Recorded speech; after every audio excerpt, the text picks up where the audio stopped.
dans ce cours-là, donc nous allons développer plusieurs expressions. Niveau 3e. Donc la première E égale à x plus 3 au carré. Alors quand on voit une seule parenthèse au carré, pensez bien aux identités remarquables. D'accord? Celle-ci, comme il y a un plus dans la parenthèse, il s'agit bien d'une somme. Enfin, vous allez appliquer l'identité, ou la première vue, 2 fois AB plus B au carré. D'accord? Avec A, dans notre exercice ici, A égale à X, et B égale à 3.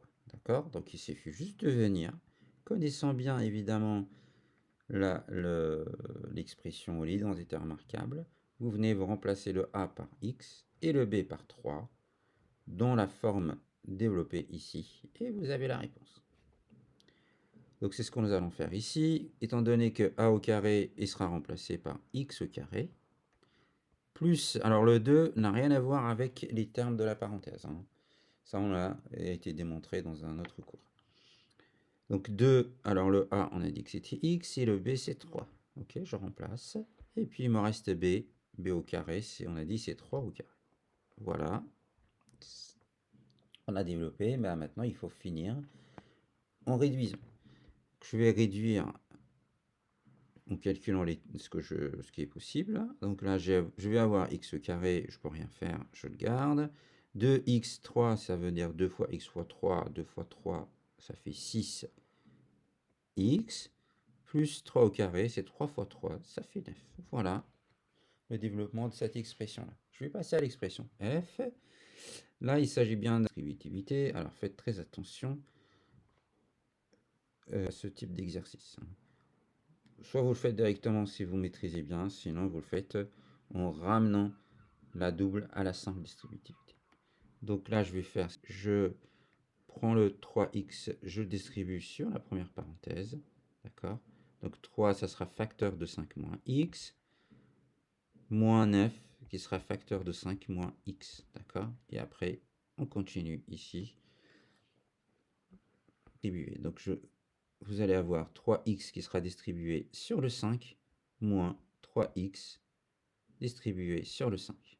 Et on fait la même chose avec le 9, moins 9 fois 5, donc 9 distribué sur le 5, enfin moins 9 distribué sur le 5, pardon, et moins 9 distribué sur le moins x, d'accord? Donc faites attention, fois moins x, n'oubliez pas de mettre moins x, est égal, donc 3 fois 5, 15, x, moins 3x au carré, je continue, 9 fois 5, 45, et moins fois moins, c'est là où vous devez faire très attention, moins fois moins c'est plus, 9x. Je regarde s'il y a des termes semblables, en effet il y en a, ici et là, donc je conclus maintenant en calculant ces deux termes. Donc ça va faire 15 plus 9, ça fait 25, ça va faire 24, pardon, x moins 3x au carré moins 45. Je réarrange cette expression-là et j'aurai terminé. Donc voilà le développement de l'expression f. Je vais passer à la question 2, en déduire donc de la question précédente un développement de l'expression suivante, puis la réduire. Bon, quand on relie une expression à une autre à laquelle vous aurez déjà répondu, alors prenez un peu de recul et regardez ce que vous pouvez faire. La réponse est souvent très très simple. Donc qu'est-ce qu'on a? Qu'est-ce que je remarque ici? On remarque que ça, je l'ai déjà, c'est l'expression E. Et puis ça, c'est bien l'expression f. Donc qu'est-ce qu'on va faire? Eh bien, on va utiliser les résultats déjà trouvés. On va les écrire et puis réduire les choses. Donc je vais avoir 4. 4, je ne l'avais pas dans l'expression E. Faites attention. Donc 4, j'ouvre la parenthèse, je mets la réponse à de E. Donc x au carré plus 6x plus 9. Alors petit à petit, on ne va pas faire tous les calculs en même temps. Moins, alors ça on avait dit qu'on a déjà la réponse de la f. Donc, attention, on ne met pas directement la réponse trouvée.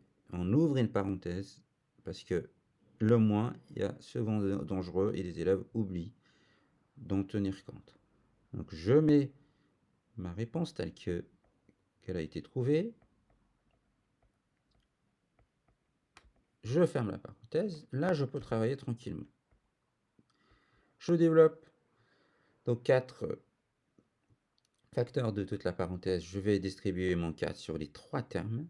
4x² plus 4 fois 6x. Alors j'évite d'aller trop vite, hein, donc je vous mets tout. Plus 4 fois 9. Voilà, j'ai fini pour la première. Je passe à la deuxième. Alors le moins, qu'est-ce qu'il fait? Là, en fait, le moins que vous avez avant la parenthèse ici, c'est comme si c'était facteur commun, moins 1. Comme facteur commun, moins 1. Donc vous allez distribuer le moins 1 sur toute la parenthèse. D'accord? Donc je vais vous le faire. Donc ça fait moins 3x au carré. Encore moins. Alors j'ai pas mis le moins 1.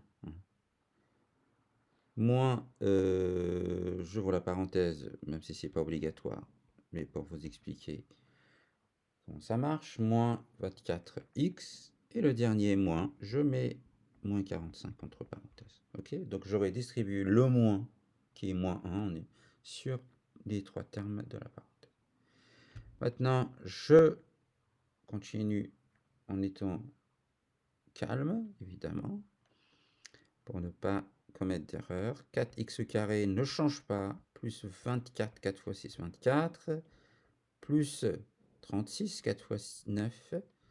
Alors, moins fois moins, vous l'avez appris en quatrième, moins fois moins, c'est plus 3x².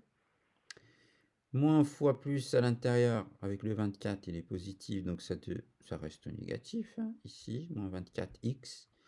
Et pour le dernier, moins, ça fait plus 45. Donc là, j'ai une autre expression que je vais maintenant réduire. C'est la seule étape qui reste.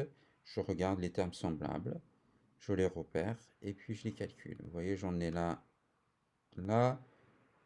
j'en ai 24 ici et là, et puis un dernier, 36, avec un terme encore constant, 45. Ok? Donc 4x², 3x², 4 plus 3, ça fait 7. Donc 7x au carré. Là, j'ai 24x. Ok? 24x au plus 24x moins 24x, ben, ça fait 0. Donc, parce que ce sont deux termes opposés. Donc, je ne vais pas les écrire ces deux-là. Et je passe au dernier qui est 45 et 36. Donc 45 plus 36, vous faites le calcul. Et comme c'est une addition, je vais mettre le plus et je calcule. Ok, donc 5, 6, 6 et 5, ça fait 11. Et 4 plus 4, vous allez voir 81. Voilà le développement ou la réponse à la question numéro 2, aussi, qui est celle-ci. On ne peut pas aller plus loin, évidemment, puisque la présence de x² dans le premier terme nous empêche d'aller plus loin. On ne connaît pas encore sa valeur. Donc on va rester là et s'arrêter à cette expression-là.